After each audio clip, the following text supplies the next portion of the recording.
So, all of that from Matthew 10, what is that again? 26,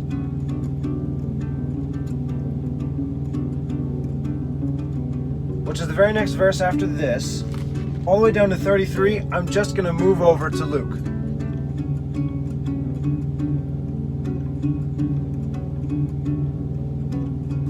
So now 34. Think not that I am come to send peace on the earth. I am not come to send peace, but a sword. That verse is also in Luke 12, 51 through 53. Suppose you that I am come to give peace on earth? I tell you, nay, but rather division. For from hereafter there shall be 5 in one household divided, 3 against 2, 2 against 3, the father against his son, the son against his father. That actually is how it was continued in Matthew. I am come to send a man at variance against his father, the daughter against his mother, the daughter-in-law against mother-in-law. A man's foes shall be they of his own household. So 34 to 36 in Matthew 10. I'm also going to move over to Luke. The next verse is 37. He that loves father or mother more than me is not worthy of me. He that loves son or daughter more than me is not worthy of me. He that takes not his cross and follows after me is not worthy of me. That is in Luke 14, 26 through 27. If any man come to me and hate not his father and mother, and wife and children and brethren and sisters, yea, and his own life also, he cannot be my disciple. And whosoever does not bear his cross and come after me cannot be my disciple. So, those verses I'll also move over to Luke.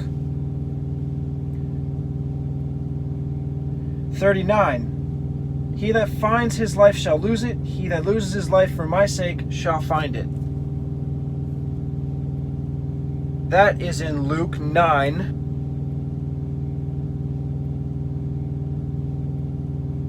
24. Whosoever will save his life shall lose it, but whosoever will lose his life for my sake, the same shall save it.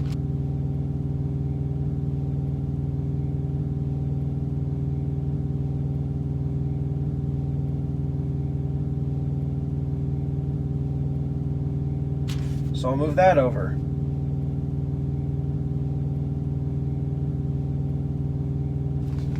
Next verse in Matthew is 40. He that receives you receives me. He that receives me receives him that sent me. That's in Luke 9:48.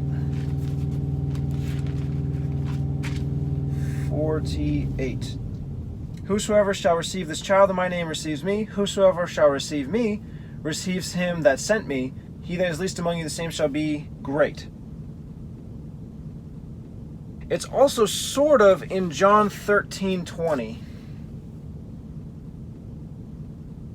Verily I say to you, he that receives whomsoever I send receives me, and he that receives me receives him that sent me. So this verse, I'll move to one of those two places, but I'm definitely not going to have it here.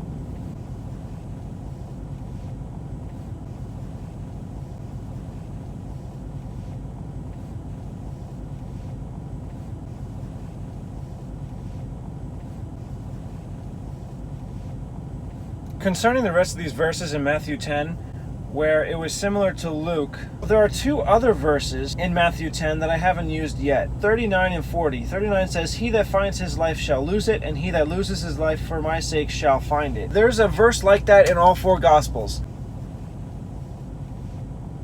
Mark, it's 8:35. Luke 9:24. And there's actually two places in Matthew.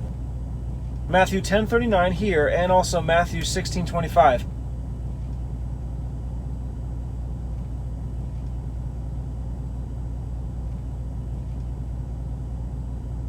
The passage from Mark and Luke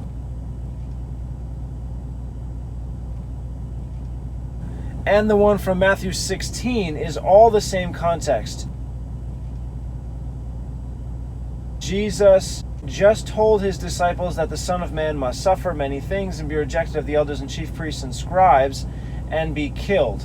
And then Matthew and Mark record how Peter rebuked him and said, no, it's not going to happen. Jesus said, get behind me, Satan. And then all three continue in to say, whosoever will save his life shall lose it, but whosoever shall lose his life for my sake and the Gospels, the same shall save it. That part and the Gospels is only in Mark, but the rest of it is pretty much all three. So this context, these three Gospels record, whosoever will save his life shall lose it.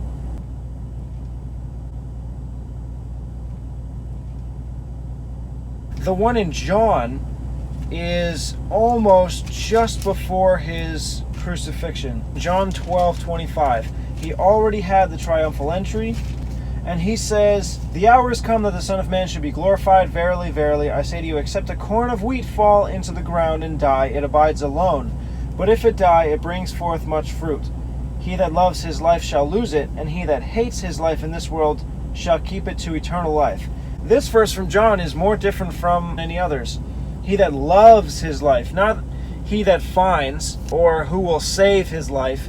He who loves his life will lose it. And then again, it's different for the contrary. He that hates his life in this world shall keep it. All the others say he that loses his life.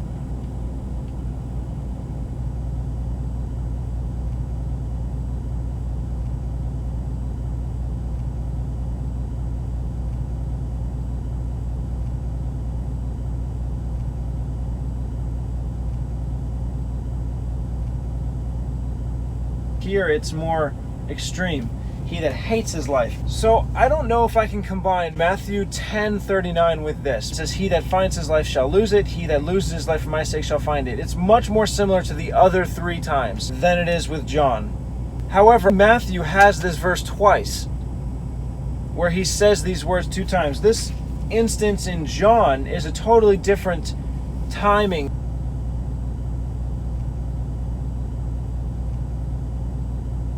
And John doesn't mention the other one mention where Jesus says, get behind me, Satan. That event is not even in John. So I think it'd be okay to have these words from Jesus three times.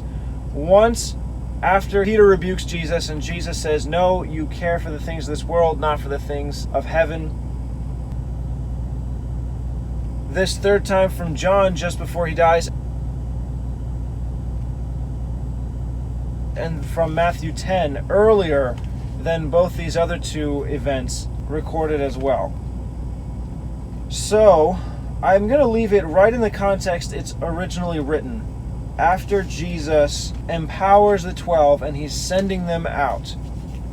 I know this is not recorded in Mark or Luke when he's sending out the 12, but it fits in the context. Because he's telling them that you're going to experience difficult things. This is how you go into a city. This is how you spend your time. And the whole purpose is to spread the gospel. So, he who loses his life for my sake shall find it. It's not that you will die. It's that you set aside your desires for your life and you do God's will. So, I think it does fit. He that finds his life shall lose it. So, I'm just going to add that in here.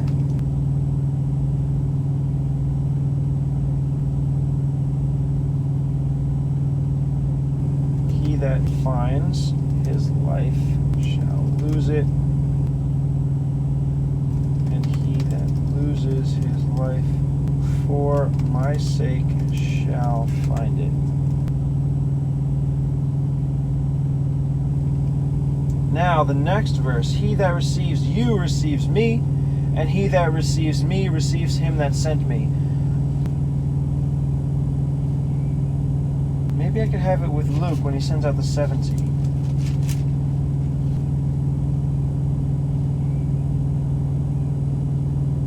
No, because here he says, he that hears you hears me. He that despises you despises me. He that despises me despises him that sent me. No, that's different. John 13:20. This is during the Last Supper. Verily, verily, I say to you, he that receives whomsoever I send receives me, and he that receives me receives him that sent me. And then he says, one of you shall betray me. John asked him who it was, and he pretty much just explains it's Judas Iscariot through a hint. So there are other instances, like in Luke 9:48, where he says, whomsoever shall receive this child in my name receives me, but that's not the same context at all. So what I'm going to do is I'm just going to leave this verse as well, right where I found it. He that receives you receives me.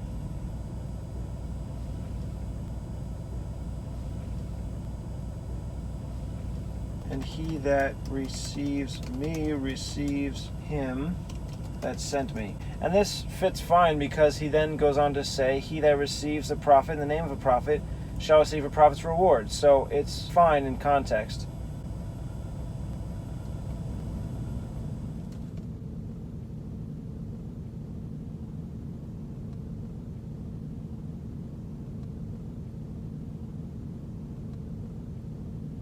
Verse 41, he that receives a prophet in the name of a prophet shall receive a prophet's reward. He that receives a righteous man in the name of a righteous man shall receive a righteous man's reward. That verse I couldn't find anywhere else, so I'll add that here. Verse 41, he that receives a prophet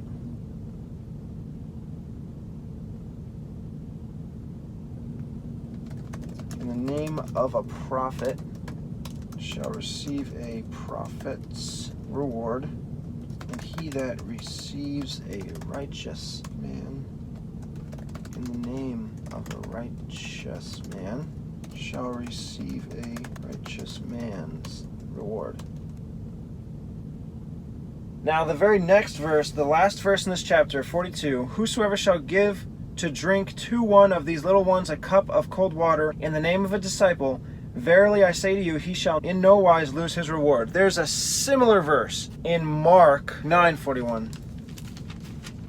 For whosoever shall give you a cup of water to drink in my name, because you belong to Christ, verily I say to you, he shall not lose his reward. However, this verse in Mark is saying, whosoever give you a cup of water to drink in my name. This verse in Matthew says, whosoever shall give to drink to one of these little ones, not you, a cup of water to drink in the name of a disciple, not in his name.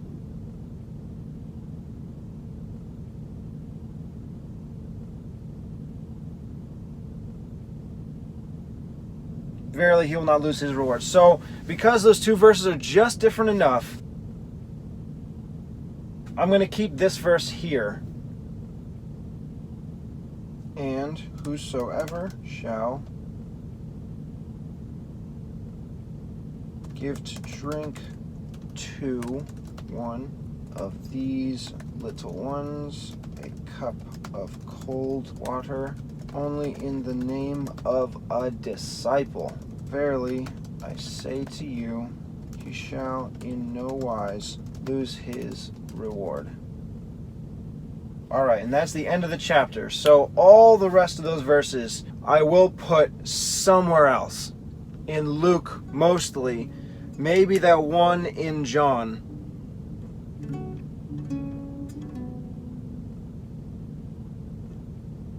But this is the end of his instructions. There's a lot extra that's in Matthew, that's not in Mark or Luke, but it's way less than what it would have been, which is almost all of chapter 10.